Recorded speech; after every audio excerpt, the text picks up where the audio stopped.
Thank you so much for joining me today for another episode of Interview with the Candidates. So today I have our current delegate, Josh Cole for District 28. Now, if you are a Stafford County's resident, you will know that he has been working hard down in Richmond for us.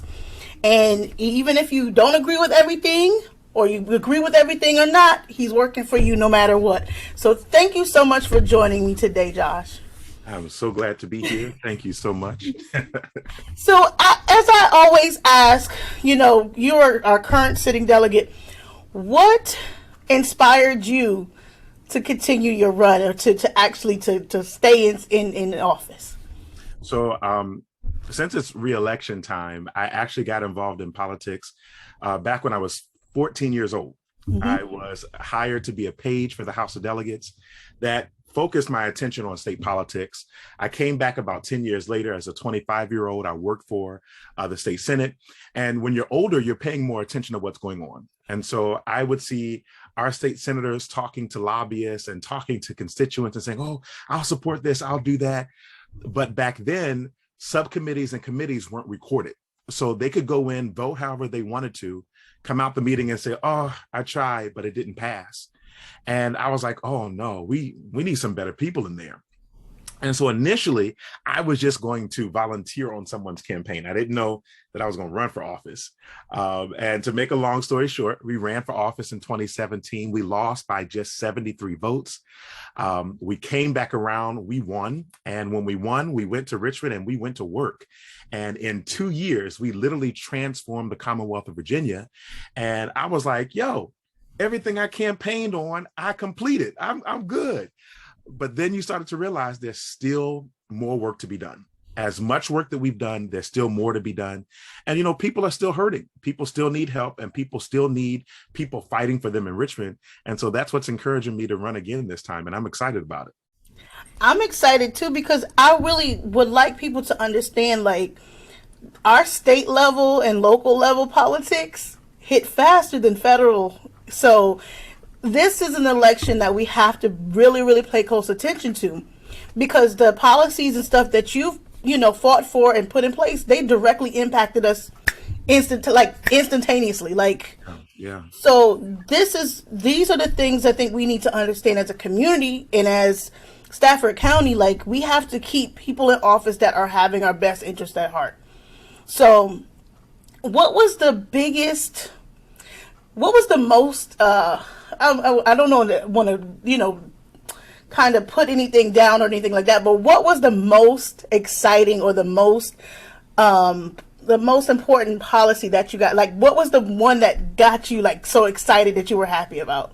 There were so many. I know, that's what I'm saying. I don't want to put anything down, but I'm going to try and pull two. I'm going to pull two. One that wasn't mine and one that was mine. So our first year in 2020, Delegate Lee Carter from Manassas passed a bill that capped prescription drug costs for insulin at $50 a month. And we know insulin has been skyrocketing, and even just regular prescription drug costs have been skyrocketing out the wazoo. And so I was the chief co-patron on that bill to ensure that those of our family members who are diabetics, that they would no longer pay more than $50 a month for insulin. And that was so amazing because, I got a couple of family members who are diabetics. And so it was so empowering for me to cast that vote and watch it get past the House, send it over to the Senate, and to watch the governor sign it, because it was so amazing.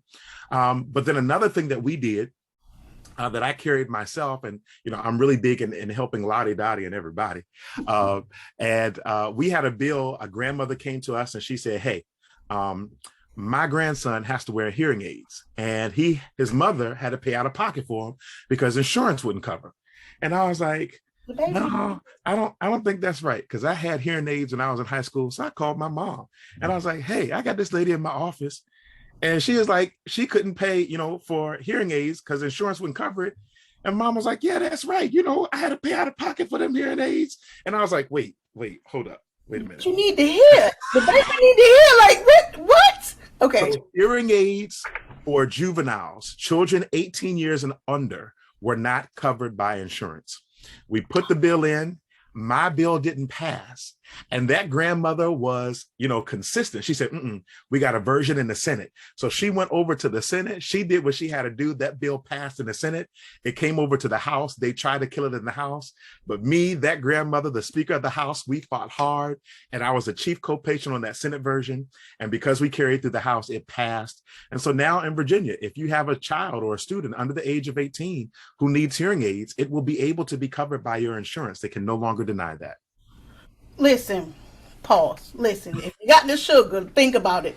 That's for some of y'all. Y'all don't say diabetes, y'all say the sugar. Listen, that's expensive. That's expensive to knock it down to $50 a month, and then these babies can hear. Like, a lot of times when they do those hearing tests in school and the letter comes home and say your child needs this, families are going to choose to feed or to house themselves other than paying for a hearing aid. So this is a great, that right there is extraordinary. Yes, though, that right there. See, I want people, my goal is to inform voters and to keep people make them understand that being an informed voter is better than just arbitrarily just casting your vote and not knowing what you're voting for.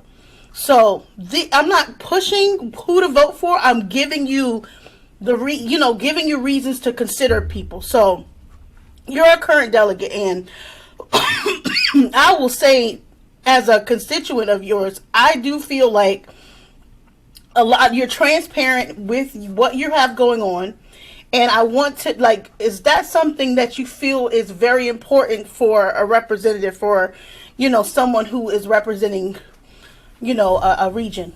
Yeah, absolutely. Because we're elected to serve in the House of Delegates here in Virginia. We're elected to serve roughly 80,000 constituents. And with today's technology, you would think it would be easy to reach everyone, but we're still finding it's, near impossible to reach all 80,000 constituents. Mm-hmm. But it's so important to be accessible and transparent. And that's why if you follow us on social media, you see all the things that I have right here. Yes. We try and put all the information. Whenever we're in session, we put the links where you can watch the session. For my committee meetings, when they are, you can put it on there.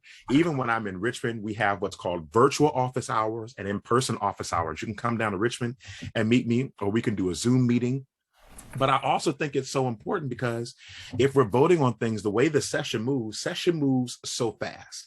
Yep. So it's hard to, keep in touch with your delegate as soon as a bill pops up, because as soon as you learn about the bill, probably by the time you call our office or send us an email, we've either already passed it out of committee or it's already heading over to the Senate. That's how fast Richmond moves. But it's still important to be accessible. And I had a little argument with a constituent a couple of weeks ago, and they stated that they didn't like something that was coming up. And I said, well, as always, I've been accessible. You know where I am. You have my personal cell phone number. You can reach out to me. And they said, you haven't been accessible. I haven't been able to get in touch with you. I said, well, you have my cell phone number. You have my Every time you've reached out, has there ever been a time when I've not returned your phone call or not answered your email and they did not respond? And so, just as much as you all hold me accountable, I'm going to hold y'all accountable too. I need y'all to be there. I need y'all to call me. I need you to reach out and let me know how you feel. Well, I, for one, do that. Yes, you do. Listen, I'm one of these people, listen, I know there's, like you said, 80,000, there's 79,999 other people. I just feel like I should be able to say, hey, this is what's going on. To me, being able to reach you, that's an appealing thing, because I know you're going to read what I said. It may not, be a priority to you, but you take the time to read what I say. Even on Twitter, you post a question, I answer it, and lo and behold, guess what, y'all? Listen, that's to me, accessibility and being able to talk to your delegate is important. So that's something that is a quality that I feel like any person who holds office should have, within reason. Now, y'all not gonna be calling nobody at midnight, but I'm just saying, within reason, to express yourself and let them know, what's going on. But I love that I have a delegate that I can reach out to and, express myself and share my views. And that's good, because you're working on behalf of your constituents. And I I'm a citizen first, so I'm a citizen first, and I feel like that is something that all citizens should understand. Like, you can reach out to these people who are representing you, no matter if they're Republican, Independent, or Democrat, or whatever party they are. Accessible, yeah. You should be accessible, and I like that we have that. And I think if you're making an informed decision, that's something that you should have on your list, because he got multiple ways. Just don't be, yeah. Because I'm laughing because it's like I've seen some of the stuff people have said about their representatives. I'm like, they're people too. Yeah. And you show that side of yourself, and I think that's a quality that, if anyone who's just moved to the area, just finally registered to vote, and you don't know who your delegate is, this is your delegate here in Stafford. And yeah, see, like he's a person, and I want people to understand, just because someone holds an office, they're human too. Understand that and respect that, and know that they're fighting for their beliefs and the beliefs of 80,000 people. Like, that's a lot of people. That's a lot of pressure. Yeah. I'm sorry. My bad. I know it was a nonchalant. That's a lot of pressure, because I realized, like, I'll never forget when I was sworn in. So the new delegates have two swearing in ceremonies. There's the official swearing in ceremony, which is the first Wednesday when we all go in. And then we have a ceremonial swearing in. And I'll never forget, at that official one where all of us were sworn in, I asked my mom to pin me. We have, delegate lapel pins. And as my mom is putting the pin on me, she says, "Don't forget, you are looking out and working for 80,000 people," as she pinned that onto me. And, I know there are people who disagree with me. I know that I don't agree with all 80,000 people. But one of the things I try to do is making sure that I'm fighting for everybody, and at least allowing those, even, the Republicans or the Libertarians or even some of the Democrats who don't agree with me, at least allowing them an opportunity to share how they feel and express themselves. I'm speechless for a change. So, because to me, for someone to, understand how the heavy that is to carry that weight, that's a special, it takes a special someone to say, I'm gonna run for office and I'm going to affect the lives of that many people. Like, that's what people are forgetting. Like, there's one person who's affecting all of these lives, and to make sure you're voting for someone who may not check everything off the list, but majority of them or some of them off the list. So be informed when we go to the ballot on November. And, if you're unsure, just listen, follow, and, send him your questions. Just ask those questions before you go to the polls and make your decision, to make sure that you understand and y'all are on a common ground, because even though there's 80,000, you still matter. So for first-time voters, what message would you like to share with a first-time voter who's just finally registered to vote and getting ready to cast their ballot in November? What would you share with them? So I borrow some wisdom from our forever president, Barack Obama. He said that as young people, we don't let our grandparents pick our clothes. So why do we let them pick our leaders? Because we know older people are the ones who consistently go out and vote. And young people, we go vote the first time because it's exciting to go vote the first time. But then we kind of fall into the rigmarole and the motion, and we start believing that our vote doesn't matter. But your vote mattered if you voted in 2019 and in 2020 when we raised the state minimum wage. Your vote mattered when we legalized marijuana. Your vote mattered when we passed the ERA. Your vote mattered when we just passed a budget to make sure that you aren't evicted from your house because you lost your job from COVID. All of those things mattered, whether you realized it or not. And another thing is, if, some people are like, well, I'm not really going to vote because I'm not into politics. It's too much. Well, your landlord cares about politics, and that's how they keep your rent high. Your boss cares about politics, and that's how they keep your pay low. Your health insurance cares about politics, and that's how they keep your premiums high.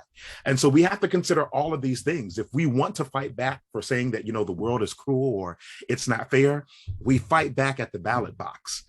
So that's why it's so important for you to do the research, find out who's running in your area. And that means from the dog catcher at the bottom of the ballot all the way up to the president. So you have to show out, because in Virginia, we vote every year. So you have to show up for board of supervisors, for school board, for city council, for delegate, for senator, for Congress, for, federal, for all of those positions. Show up, because they all impact you in a significant way.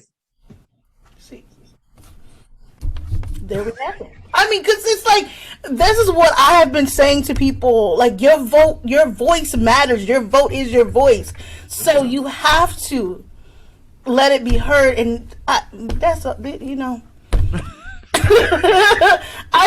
people all the time, if your vote didn't matter, why would they try so hard to take it from you? Look at Texas, look at Georgia, look at Louisiana, all of these states that are trying to enact voter suppression laws. They're only doing that because they had the highest turnout of votes historically. Come on, look at Georgia. Georgia had the highest turnout in Black and brown votes in who knows how long. So of course their return is, well, we're going to limit how you can vote. They've been allowing people to vote on Sundays for years. They're now going to cut off voting on Sundays. They're now closing down polling booths because too many people showed up at these polling places. These are all key measures that we can't just bypass and just say, oh, that's just what they do. That's what they do when we don't activate and when we don't show up. Yep. So I will say this, y'all get to the polls in November, be informed, make sure you let your voice be heard. And, listen, if you didn't know who your delegate was in Stafford County, here he is. He's running for re-election. I mean, if you don't know, now you know where he stands and how he's made a change here in Stafford. I know he's the delegate for other places, but I'm in Stafford, so I'm partial. This is my county. So I can't even thank you enough for talking to me today, because my goal is to keep Stafford County informed and letting them know who's on the ballot, where they can go vote, and also where they can find the information that they need to continue to live a great life here in Stafford. So thank you so much, Josh. I can't even I'm so thankful that you informed our voters, and I'm excited to see what's next for you and on the ballot in November. Thank you, Chandra. I'm glad to be here. And as I said, everyone, you can follow me on social media to keep up to date what we have going on. Thank you so much. And I'm around. If you need any help or any assistance, please don't hesitate to reach out to our office. Yes, because they answer emails, because I know personally. So yes, y'all, thank you all so much.